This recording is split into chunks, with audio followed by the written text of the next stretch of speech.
वाली वध पर तारा का विलाप।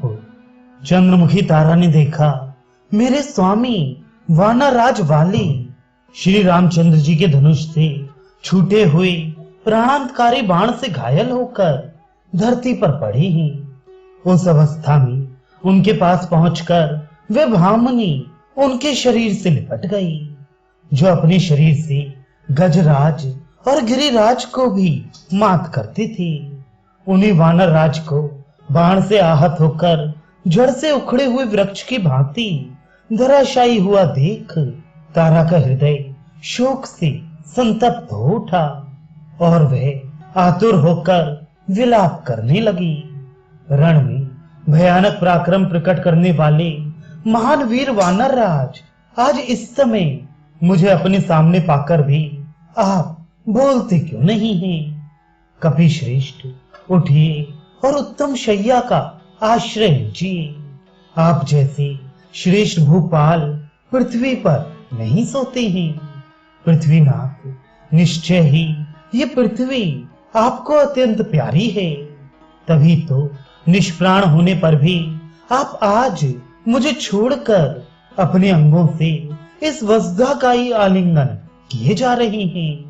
वीरवर, आपने धर्मयुक्त युद्ध करके स्वर्ग के मार्ग में भी अवश्य ही किष्किंधा की भांति कोई रमणीय पुरी बना ली है, ये बात आज स्पष्ट हो गई। अन्यथा आप किष्किंधा को छोड़कर यहाँ क्यों सोते? आपके साथ मधुर सुगंध युक्त वनों में हमने जो जो विहार किए हैं, उन सबको इस समय आपने सदा के लिए समाप्त कर दिया। नाथ, आप बड़े बड़े योद्धपतियों के भी स्वामी थे। आज आपके मारे जाने से मेरा सारा आनंद लुट गया। मैं सब प्रकार से निराश होकर शोक के समुद्र में डूब गई हूँ। निश्चय ही मेरा हृदय बड़ा कठोर है, जो आज आपको पृथ्वी पर पड़ा देखकर भी शोक से संतप्त हो फट नहीं जाता, इसके हजारों टुकड़े नहीं हो जाते। वानर राज, आपने जो सुग्रीव की स्त्री छीन ली और उन्हें घर से बाहर निकाल दिया, उसी का यह फल आपको प्राप्त हुआ है।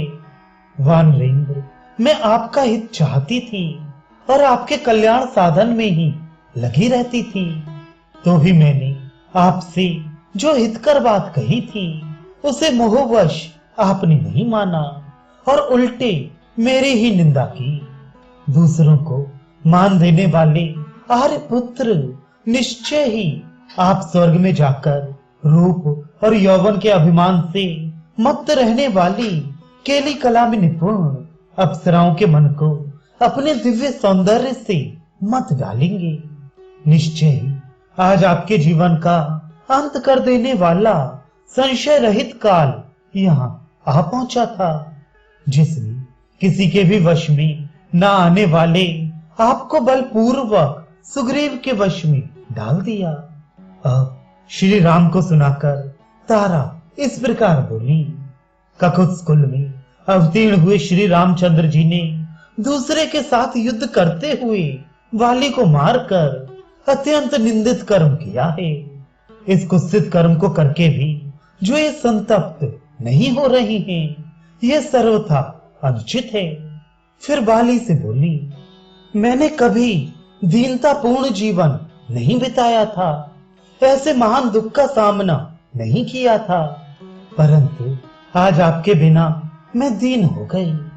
अब मुझे अनाथ की भांति शोक संताप से पूर्ण वैधव्य जीवन व्यतीत करना होगा। नाथ, आपने अपने वीर पुत्र अंगद को, जो सुख भोगने योग्य और सुकुमार है, बड़ा लाड़ प्यार किया था। अब क्रोध से पागल हुए चाचा के वश में पड़कर मेरे बेटे की क्या दशा होगी?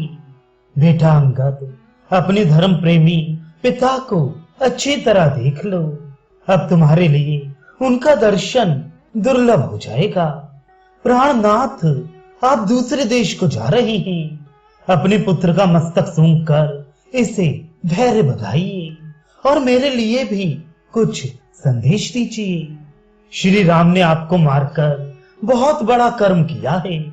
उन्होंने सुग्रीव से जो प्रतिज्ञा की थी उसके ऋण को उतार दिया। अब सुग्रीव को सुनाकर कहती हैं, सुग्रीव सुग्रीव, तुम्हारा मनोरथ सफल हो। तुम्हारे भाई जिन्हें तुम अपना शत्रु समझते थे मारे गए। अब बेखटके राज्य भोगो, रूमा को भी प्राप्त कर लोगे। फिर बाली से बोली, वानरेश्वर, मैं आपकी प्यारी पत्नी हूं और इस तरह रोती कलपती हूं, फिर भी आप मुझसे बोलते क्यों नहीं हैं? देखिए, आपकी ये बहुत सी सुंदरी भार्याएं यहाँ उपस्थित हैं। तारा का विलाप सुनकर अन्य वानर पत्नियां भी सब ओर से अंगद को पकड़कर दीन एवं दुख से व्याकुल हो और जोर जोर से क्रंदन करने लगी। तदनंतर तारा ने फिर कहा, बाजूवन से विभूषित वीर भुजाओं वाले वानर राज, आप अंगद को छोड़कर दीर्घ काल के लिए दूसरे देश में क्यों जा रहे हैं? जो गुणों में आपके सर्वथा निकट है, जो आपके समान ही गुणवान है, तथा जिसका प्रिय एवं मनोहर वेश है, ऐसे प्रिय पुत्र को त्याग कर इस प्रकार चला जाना आपके लिए कदापि उचित नहीं है। महाबाहु, यदि नासमझी के कारण मैंने आपका कोई अपराध किया हो तो आप उसे क्षमा कर दें। वानर वंश के स्वामी वीर आर्यपुत्र, मैं आपके चरणों में मस्तक रखकर ये प्रार्थना करती हूँ।